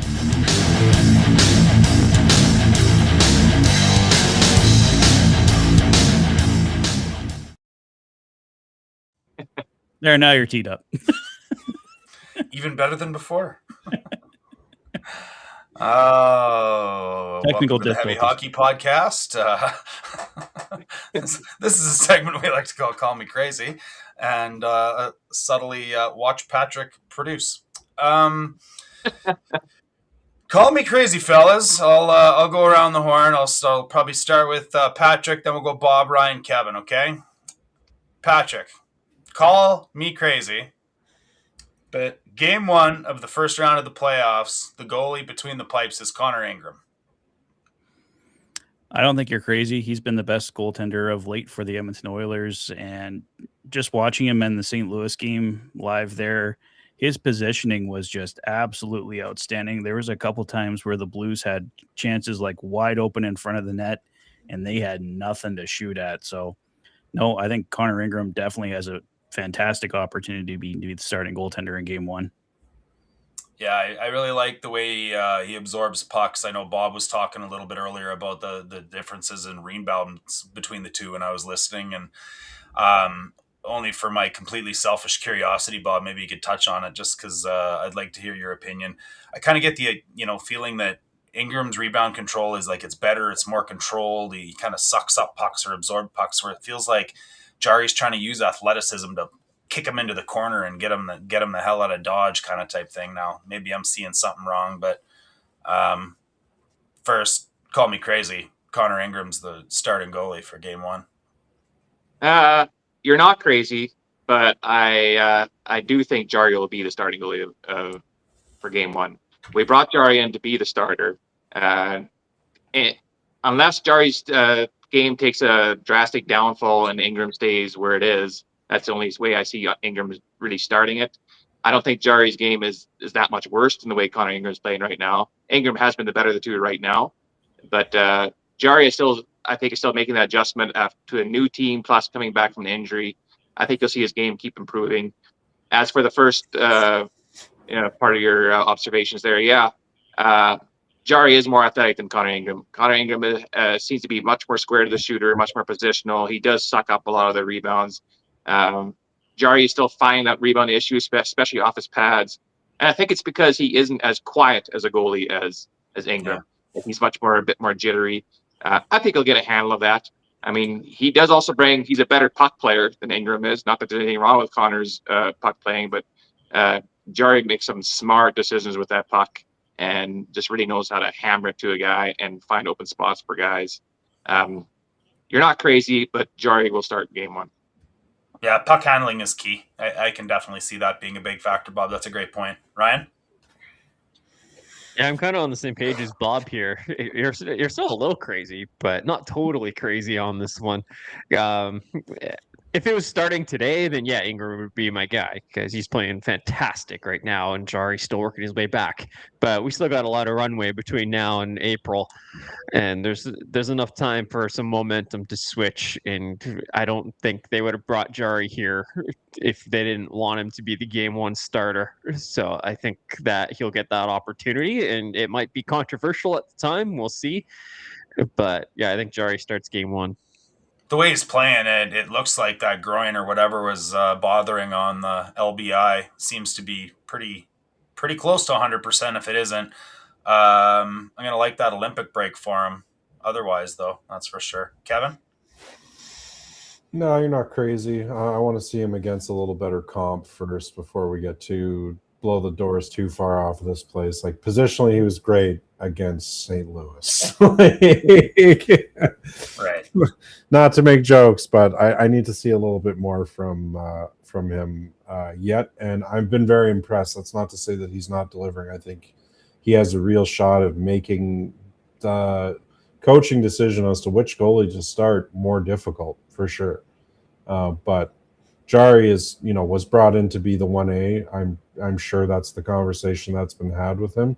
And I think nothing but as good things can happen from those two guys pushing each other's buttons for who gets the starts. Yeah. Hey, you guys think we'll see Connor Unger in a game at all this year? Oh man, if he keeps playing like I think I want to, I think he deserves that. If you look at Logan Thompson's career progression, he had a few NHL games in a season and he went back down to the AHL. But I do think that if he keeps playing like that, you have no choice but to at least reward him with an NHL start and say, keep at it, bud. And maybe he comes in and blows the doors off the place, Jordan Binnington style. But I don't know. I don't see why you wouldn't if he can continue to put up 950. Yeah, I think 950. Like that ain't no joke, right? Like Was it I love how we all 951 started to like make 951 the other excuses day? for Ingram when he showed up, being wow, that's a chaotic league and it's unpredictable and it's really hard to have a great save percentage when you don't really trust your defensemen and you've never played with these guys before. Connor Unger's played on 5 teams this year. To be fair, there is some value, like with how Ingram plays. There is some validity. They play two different styles of defense or of goaltending, and Ingram plays a very systematic, very systems-based goaltending. And if there are flaws, other teams will exploit that and exploit him by extension. But if you clean up the shit and leave Ingram a good first read, he's going to stop it way more than he doesn't. And the Oilers have been doing that in spades, and that's the difference between the AHL and the NHL. That's where I was going to go, Kev.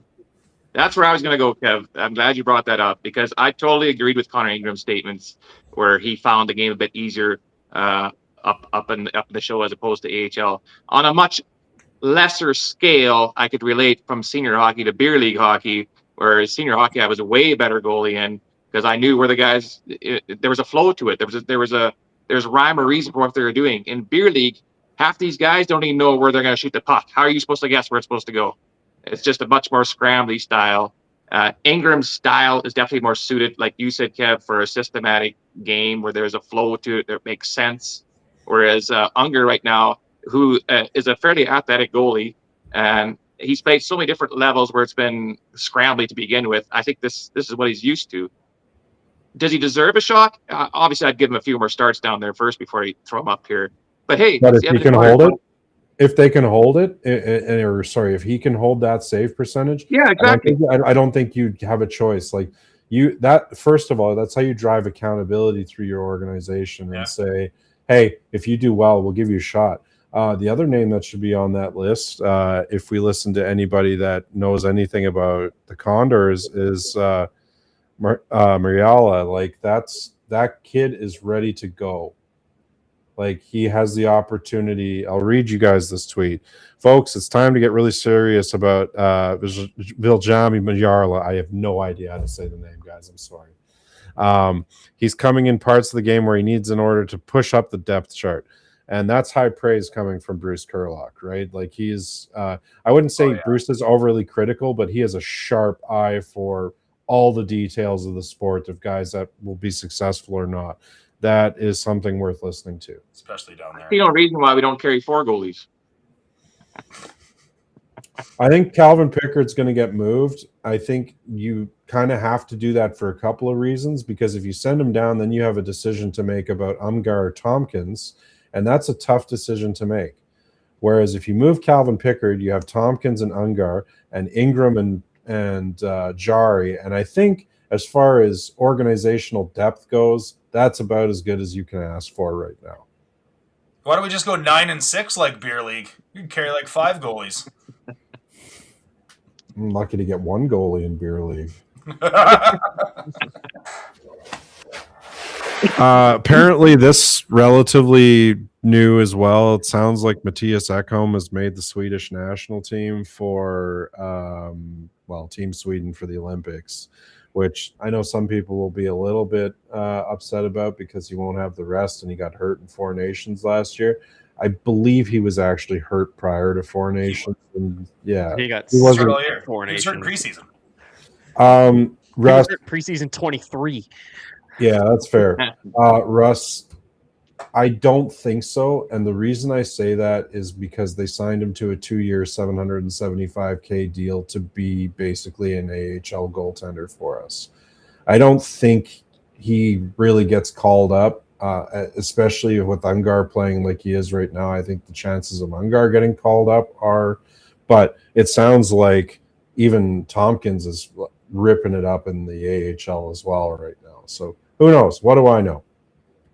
Yeah, Sweden just lost Ekman Larson today as well, so he got hurt today too. So that Yeah, they were down Brodin, right? Dropping like flies everywhere. There's so many injuries. Seth Jones just got replaced for Team USA.